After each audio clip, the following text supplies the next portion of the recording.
末世来临，风暴席卷全球，人人都往安全地区疯狂奔跑，而这个女人却偏偏往风暴中心狂奔而去。肉肉、饭饭、水水，我来了！宿主加油，冲呀！你是最棒的！原来女人刚刚激活了进货系统，只要在系统发出的任务地点进行签到，就能获得进入超市进货的时间和相应的奖励。而本次的签到地点正是龙卷风暴的中心。江河，你跑错方向了！江河，快回来！龙卷风马上过来了！你会死的！这一声拼尽全力的大吼，落入了小队的每一个人耳中。江书月边跑边回头瞥了一眼，那个自动送死的蠢货，不是乡巴老村姑，还能是谁？此人江书月，从小就顶替江河，生活在江家，深受江家父母的喜爱。原主就没那么好的待遇了，他自小生活在农村，过着有上顿没下顿的生活。回到江家后，明里暗里被江书月使绊子，成功让周围所有人都讨厌他。看着江河与巨大的龙卷风越来越近，他不自觉上扬嘴角，喜悦的情绪在眼底翻涌。早就该死的人了，交代在这儿，省得我以后亲自动手。要怪就怪你自己脑子不好，最后连句全尸都留不下。夏怀峰眉头紧拧，虽然他对江河没什么好印象，但身为队伍的领导者，他有责任关注每位队员的人身安全。江河，别再跑了，那边危险。怀峰哥哥，都这个时候了，还理他干嘛？说不定他就是不想活了呢，咱不能因为他搭上自己的命吧。也对，末世初期，有无数人类受不了残酷的环境，默默结束了自己生命的大有人在。一旦有了借口，夏怀峰就心安理得起来，没再理睬越跑越远的江河，拉着江书月迅速往安全的地方跑。江河跑了一段路后，就彻底没了力气，只能慢悠悠的和龙卷风双向奔赴。粗壮的大树被连根拔起，就像轻飘飘的玩具，在空中不停地转圈圈。反观只有不到100斤的江河，就跟没有任何障碍一样，脚步格外稳当，身体不见一丝晃动，硬生生穿过龙卷风中心。签到成功，奖励已发放，请宿主注意查收。一转头，江河就看到地上停着一辆粉到不能再粉的小三轮，后边的车门上清晰地印着5个大字：这他喵的，连电动的都不是，而是纯脚蹬式3轮车啊！宿主，你别看它现在就是一辆小3轮，只要攒够一定积分，以后还可以升级成房车的，什么空调、冰箱、席梦思啥的，一应俱全。你瞅瞅这辆车后面的空间多大多宽敞，能放老多东西了呢。还有它的颜色多么青春活力，干净美好。停，其他的先不说，我饿了，要吃饭。没问题，宿主你闭上眼睛，我这就带你进入虚拟超市。一道白光闪过，再次睁眼时，江河站在了虚拟超市入口，距离1米处有一个红色的进出口栏杆，现在正处于关闭状态。隔着透明玻璃望去，超市空间不大，仅有8平米的样子，一下就能望到头。宿主，目前虚拟超市只有1级，解锁了海苔肉松面包和瓶装矿泉水2种商品，加油冲呀，争取在1分钟内拿出最多的物品。另外还有一个温馨提示，只要宿主踏入超市，本系统就会开始倒计时，进货时间归0后，你才能走出超市。江河大概明白了规则，进货就是要和时间赛跑，得调整到最好的状态，才不会亏。等等，让我系个鞋带先。系统沉默了半秒，随即无情地拆穿他。宿主，你的人字拖没有鞋带。江河低头一看，这才想起来，他在末世苟延残喘半年，没饿死就不错了，穷到没有鞋穿，是再正常不过的事情。童子，我只能穿得起人字拖，这都怪谁？我不管，你得赔偿我精神损失费。那我掏小金库给你买一身新衣服，行不行？再多就没有了。做任务期间，我也是穷系统一枚，买衣服的积分还得向隔壁系统借呢。也行，你现在去买吧。系统不敢有意见，以最快的速度搞来了一套新衣服，白 T 恤、牛仔裤、运动鞋，换上新鞋子。江河在原地试了试，舒适防滑，质量还不错，应该不会拖后腿。他点头，示意自己已经准备好。下一秒，超市入口栏杆打开，江河脚底生风，直奔摆着面包和水的货架。他张开双臂，一合拢，怀里就多了10几瓶水。超市入口处有一个固定的购物车，只有把拿到的东西放入购物车内，才能算江河自己的。他来回倒腾，1分钟过得非常迅速。最终结束时，江河收获了42块面包、24瓶水。等他从超市出来，面包和水已经整齐摆放在了3轮车车斗里。此时，龙卷风已经没了，外面的世界恢复宁静，大地一片狼藉。江河，你没出事，真是太好了！一道激动的女声打断了江河拧瓶盖的动作。来人是和他同个队伍的女生，名字叫李婷。这半年里，也就她能跟江河说上2句话，关系还算可以。江河朝她晃了晃手里的瓶装水。李婷，你要买水和面包吗？李婷用力咽了口水，多日不曾进食的胃也在食物的诱惑之下开始痉挛抽痛。江河，这么稀罕的东西，你真的愿意卖给我？当然了，你是我第一位客人哦。支付方式只要不是现金，其他东西像金银首饰什么的都可以拿来试一试。一个面包60积分，一瓶水100积分。至于你的东西值多少积分，由我进行定价。说完，他继续喝水的动作，并随手拿起一块面包，咬下一大口，满嘴都是肉松和麦香味，切切实实地闻到浓郁的香气。李婷嘴里疯狂地分泌唾液，激动的泪水从嘴角流了出来。李婷立马去翻随身的背包，基本都是些破烂玩意儿。完了完了，一个能拿出手的东西都没有。突然，他像是想起什么，伸手摸了摸脖子，是一条金灿灿的项链，这是李婷母亲的遗物，所以才会一直留到现在。他也根本没抱能派上用场的希望。江河接过细细的金项链，把它往一个黑色卡片上面一放。爹，恭喜顾客李婷成功充值200积分。闻言，李婷眼里充满不敢置信，我的项链居然能换一瓶550毫升的纯净水，还有一块比手掌还要大的面包，而且还有积分剩。这是属于你的积分卡，想好要买什么东西了吗？一瓶水，1块面包。好的，请把积分卡放在这个黑盒子上面。爹，已扣除160积分，账户余额40积分。水和面包拿在手里的时候，李婷才有一点真实感。她迫不及待地拧开瓶盖，小小的抿了一口，干裂的嘴唇得到湿润。李婷感觉自己好似飘在云端，整个人都活了过来。吃面包的时候，李婷的手在不停地颤抖，扑鼻而来的香味让李婷抱着面包迫不及待地啃了起来。当然，她舍不得吃太多，一小块一小块的慢慢嚼，最后还剩大半，被她妥帖地放进背包里。江河，谢谢你愿意把食物交换给我。话还没说完，夏怀峰等人闻到香味，齐齐走了过来。江书月诧异地瞪向江河，两条眉毛拧成了疙瘩。这小壁灯没被龙卷风卷走就算了，怎么还换了一套崭新的衣服，完好无损地出现在这儿？旁边那辆粉色的3轮车和车上的食物又是从哪儿来的？一时之间，江书月都不知道自己是该高兴还是该生气。他走上前，居高临下地睨着江河。江河，这些东西是你从哪儿找来的？你今天能安全地走到这儿，少不了怀峰哥哥的关照，你那些物资必须分他一半。江河差点笑出声，这一路要不是他多个心眼，早就被人害得连骨头都不剩。不过这支队伍里的人虽然没帮过我什么忙，但庞大的队伍确实替我挡下了不少危险。反正水活面包是要卖出去的，卖给他们也算是还人情了。可以啊，只是免费的不可能，想要食物就拿东西来换。他目光往后看向队伍中的其他人，食物有限，先到先得。原本还一头雾水的众人听到这句话，顿时眼睛一亮，但也有个别人起了其他邪恶的心思。江河就一个手无缚鸡之力的女人，根本守不住这么多好东西，我们直接抢，不更省事吗？4、5个瘦得跟猴似的男人互相对视一眼，随即一拥而上，冲到3轮车旁边。他们目光贪婪，双手伸向黄灿灿的面包。爹，检测到抢劫行为，开启攻击模式，宿主可选择以下惩罚方式：点击关键穿心，极度压缩，万已是息，千刀万剐。江河不慌不忙地扫他们一眼，轻轻吐出2个字：电击。他声音不大，但李婷等人听得一清二楚。正当众人满脸不解时，就见那几个想要抢东西的人突然浑身抽搐起来，像被雷击中一般，两眼发白，很快变成几坨毫无生命气息的黑炭。江河垂眸，目光在那堆死物上停留几秒，而后淡定自若地转头，声音平缓：想要买我的东西就要遵守我的规矩，如若不然就会跟他们一样的下场，明白吗？空气中死一般的寂静，几乎所有人都愣在原地，神情木然，直到江河的声音再次响起：好了，有谁想买水活面包的，可以过来找我办积分卡，金银珠宝统统能兑换积分。2颗100克的大金牙，竟只能兑换1瓶500毫升的矿泉水。嘻，江河，我这俩玩意儿能换瓶水喝不？纯金的，当时花了我好几万呢。只因他们身处末世，粮食和水成为了这个世界上最珍贵的东西，而金银珠宝却变成了一文不值的废品。换是能换，但前提是你得把它们取下来。闻言，赵鹏一脸喜色，连忙掏出一块砖头，狠狠往嘴里的2颗金牙砸去。只听咔嚓2声，大金牙顺利从男人嘴里脱落。他小心翼翼捧着带血的金牙，笑容满面地走向江河。江河稍稍避开赵鹏伸过来的手：你把金牙放积分卡上就行。男人低头照做，不一会儿就听到提示音：爹，恭喜顾客赵鹏成功充值600积分。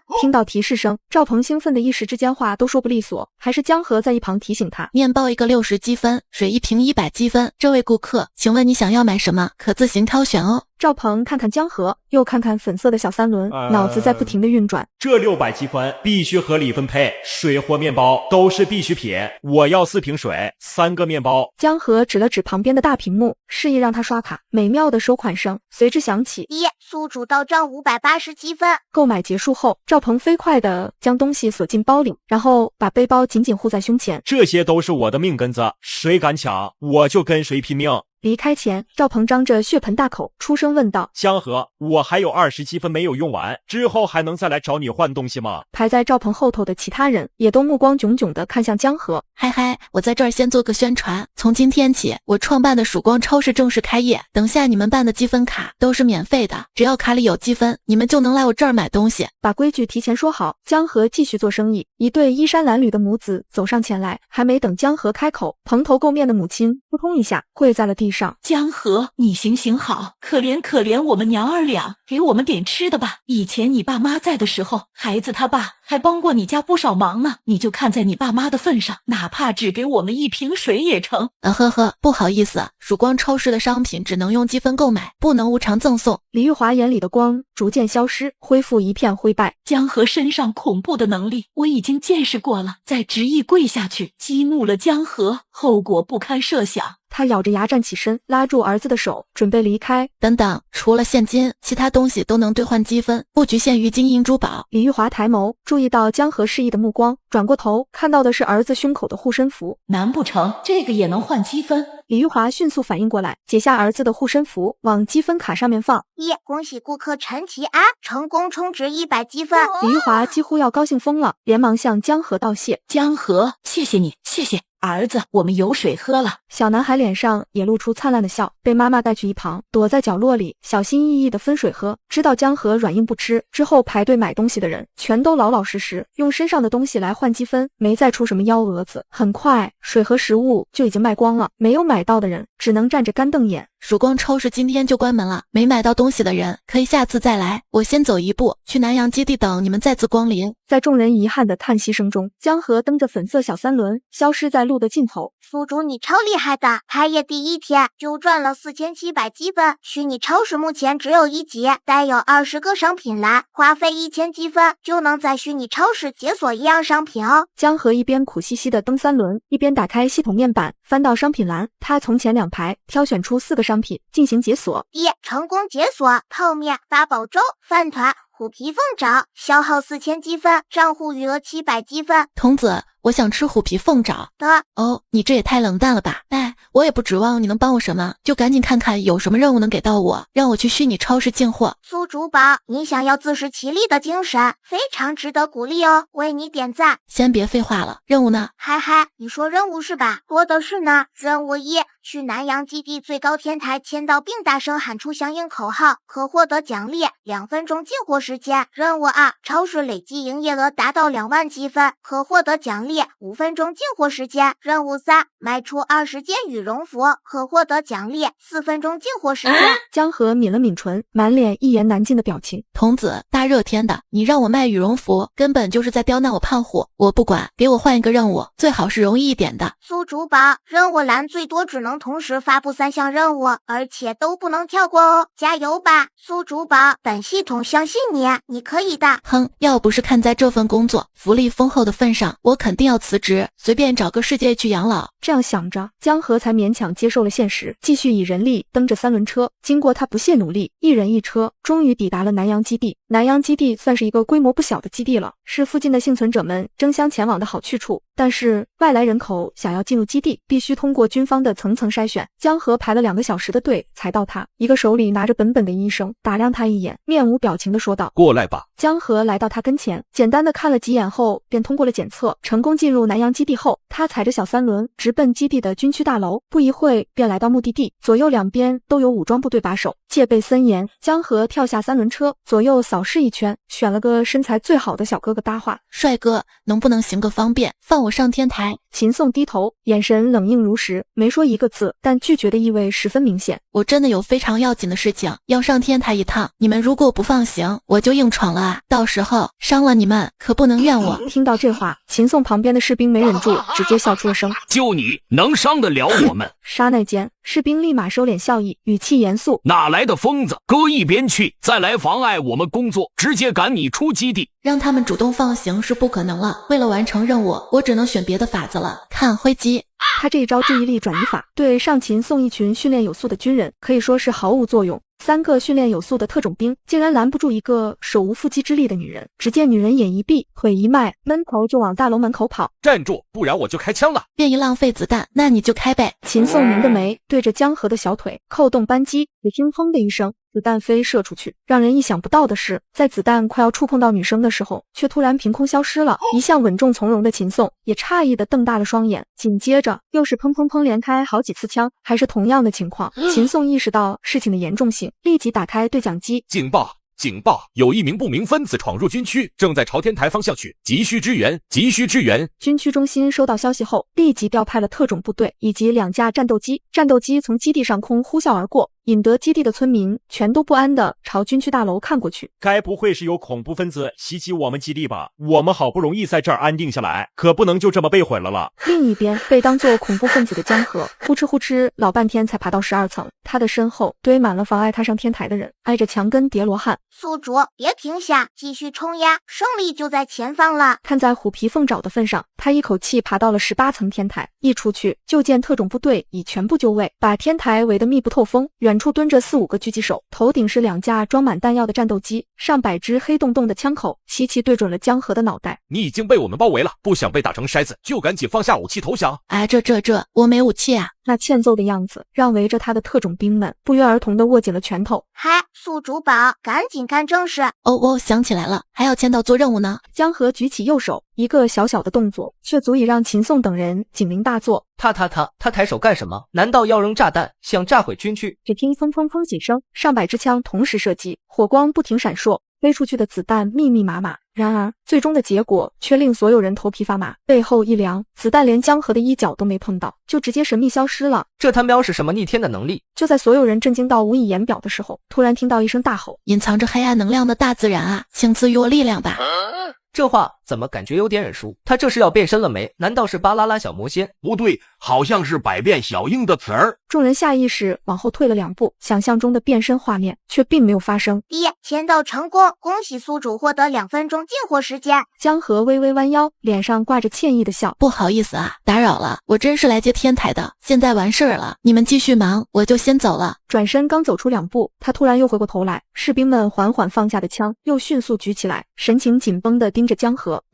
我能坐电梯下去吗？这位小姐，你暂时不能离开，我们首长想找你谈话。停，有什么话改天再说吧，我还有急事儿，就不跟你们首长唠嗑了。既然坐不了电梯，那我还是自己下去比较快。再走楼梯是不可能的。江河目光一转，大步走向天台边缘，纵身一跃，跳了下去，动作利落的其他人一时之间都没反应过来。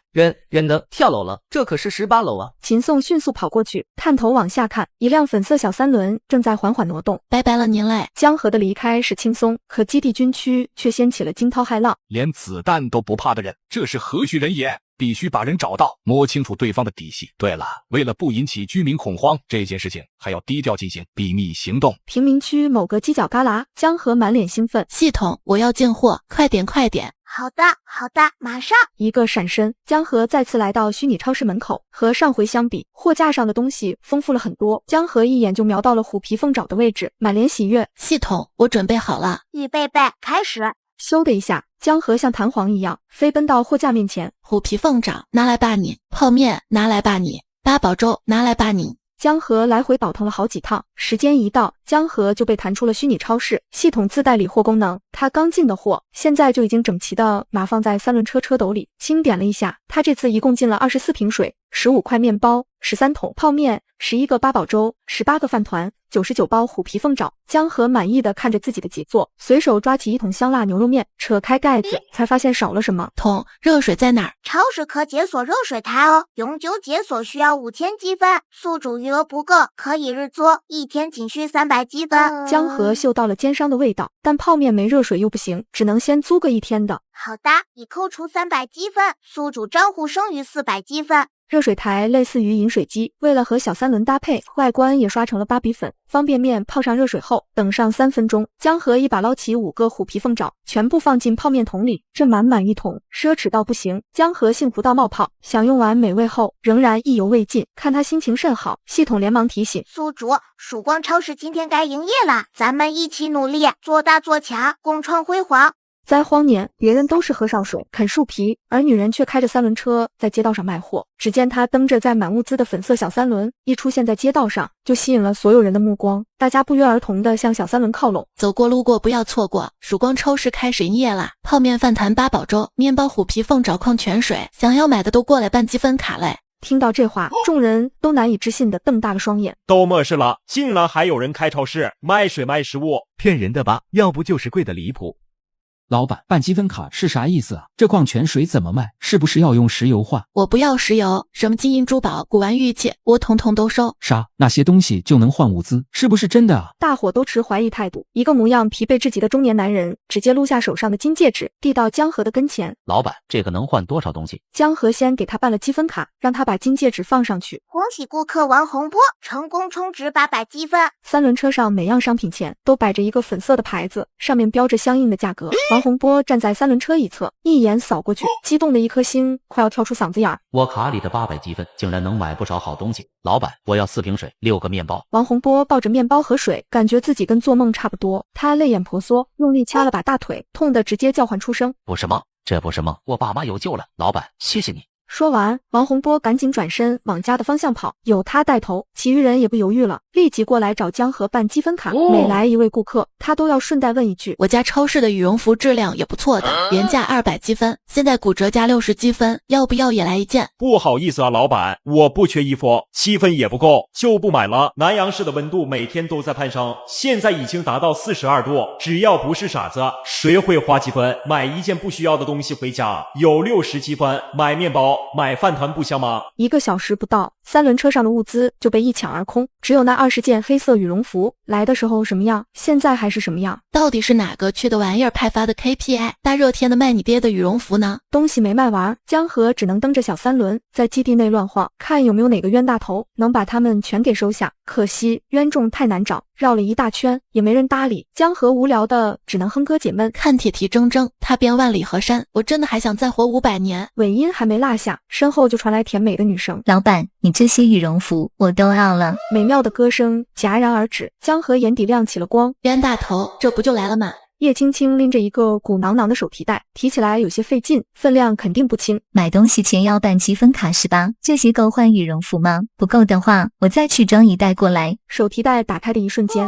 江河眼睛被闪到了，脑袋立即往旁边侧了侧。这么一堆东西放在末世之前，价值起码上千万，出手这么阔绰，当真是遇到富婆了。难怪20件羽绒服说买就买呢。啊哈哈，够的了。积分卡办好，一袋子黄金全部冲进去，共换了4万多积分。叶青青朝不远处递过去一个眼神，立马就有2个保镖走过来，把20件羽绒服打包带走。老板，你明天还会出来卖东西吧？我听别人说你这儿还卖方便面，我没买到，真的太可惜了。会的，不过超市的东西数量有限，你得早点来才能买得到。好，就这么说定了，我明天等着你。说完便转身大步离开了。恭喜宿主成功招待了100位顾客，完成羽绒服售卖任务，获得4分钟进货时间。今日营业额11690积分，账户余额12090，直接突破5位数。宿主你是最棒的！江河花5000积分买下了热水台，然后解锁了7样商品，最后余额只剩可怜的90积分。新上架的商品分别是火腿肠、卤蛋、小熊饼干、橙汁、可乐、大鸡腿以及牛奶。解锁完商品已经是傍晚，江河随便找了个废旧的房子住下，四面透风，连窗户都没有，就这破烂地儿，凑合也能睡。江河一躺下就迅速酣然入睡，呼吸渐渐平稳。翌日天刚蒙蒙亮，江河就醒过来了。他打开系统界面，查看任务栏。任务1，卖出30件军大衣，一件标价100积分，奖励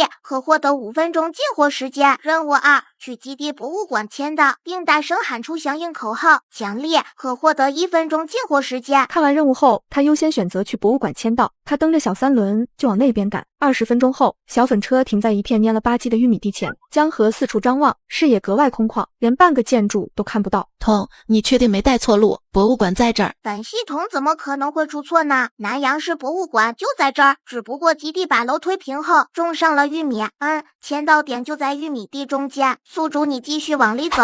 江河扔下小三轮，拨开玉米叶子，闷头往地里钻。童子到地方了吗？还没，再往左边走个100米。这次的签到地位置还真够精准的，折腾了好一会儿，江河才来到正确的地点。他清了清嗓子，脚趾抓地，喊出任务口号：我最棒，我最强，童子哐哐为我撞大墙，谁若折你翅膀，我定毁他整个天堂。几米外，守玉米地的大爷举着钢叉，循声跑过来：谁呀？哪个小兔崽子敢来偷玉米？活得不耐烦了，你这膀搁哪儿呢？看我不插死你！江河一扭头，就看见闪着荧光的3头钢叉朝他这边迅速移动，他就像那个偷瓜的茶，下意识转身就跑，3轮蹬得飞快，脚踏板都快踩冒烟了，才把大爷远远地甩在身后。女人在末世摆摊卖矿泉水，却不要钱也不要石油，只收各种珠宝玉器、古董文玩，只因女人刚刚激活了进货系统，而系统的物资通通都要金银珠宝才能兑换。哎，那不是江河吗？李婷眼睛顿时亮了起来，江河没有骗我们，他真的提前来南阳了。而且开超市也是认真的，他之前只卖水和面包，现在商品种类竟然还变多了。见队友们一下子就被江河吸引走了注意力，夏怀峰心底隐隐觉得不爽，随即以队长的身份发号施令：走了，我们该去宿舍了。然而压根没人听他的，大家满心满眼只有粉色3轮车上的食物。我卡里还有积分没用，去看看有没有什么东西我能买得起的。对，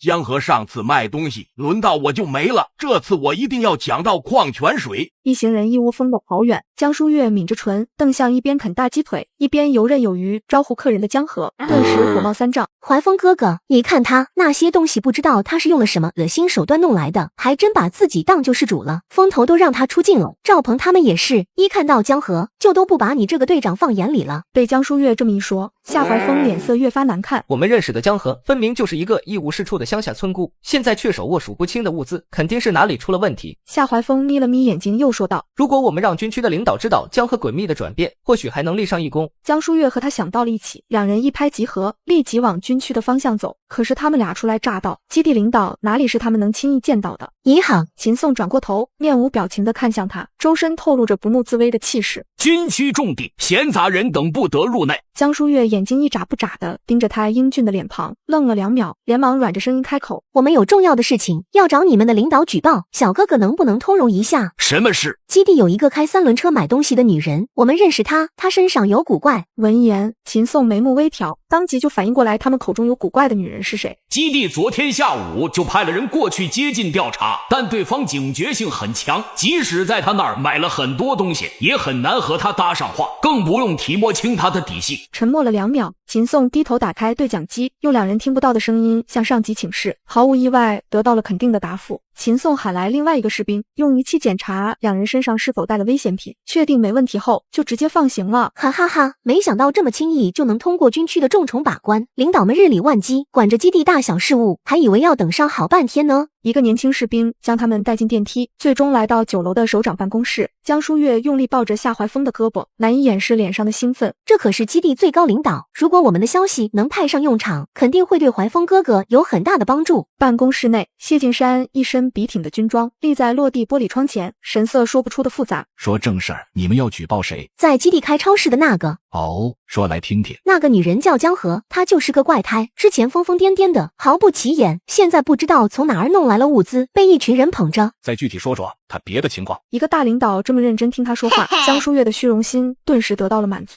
背脊挺直，把江河在乡下长大，平时的性格表现等等底细全部说了个遍。谢晋山眉目沉脸，指尖轻轻敲击沙发扶手。情况我都清楚了，你们先回去吧。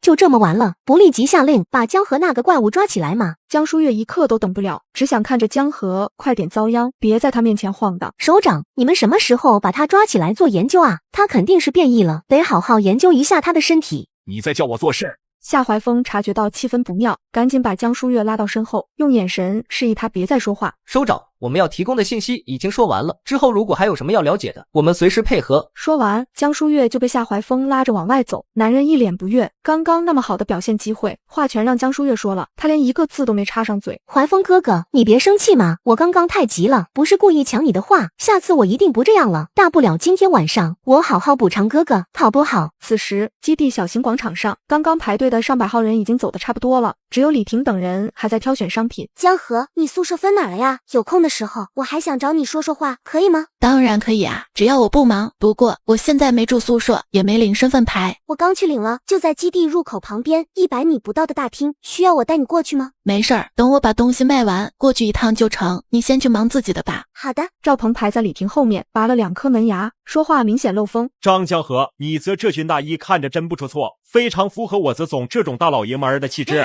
他咧开嘴角笑了笑。那你要不要带走一件？不了，我没那么多这积分，还是先买次吃的吧。赵鹏卡里只有可怜的20积分，买下2袋小熊饼干，就和李婷一起回宿舍了。50多度的高温天气，女人却要花大价钱去买军大衣穿。只见她手一挥，就包圆了剩下的29件军大衣。2个黑衣保镖特意弄来一辆小推车，把大小姐的战利品迅速带走。老板，你现在住哪儿啊？是不是洗漱不太方便？好好的小美女，脸脏的像刚从土里钻出来一样。我那边有热水，你要不要跟我回去洗个澡？宿主，这娘们儿瞅着有点不对劲儿啊！现在水资源多珍贵，素不相识的就请你去洗澡，其中肯定有诈。江河赞同的点头。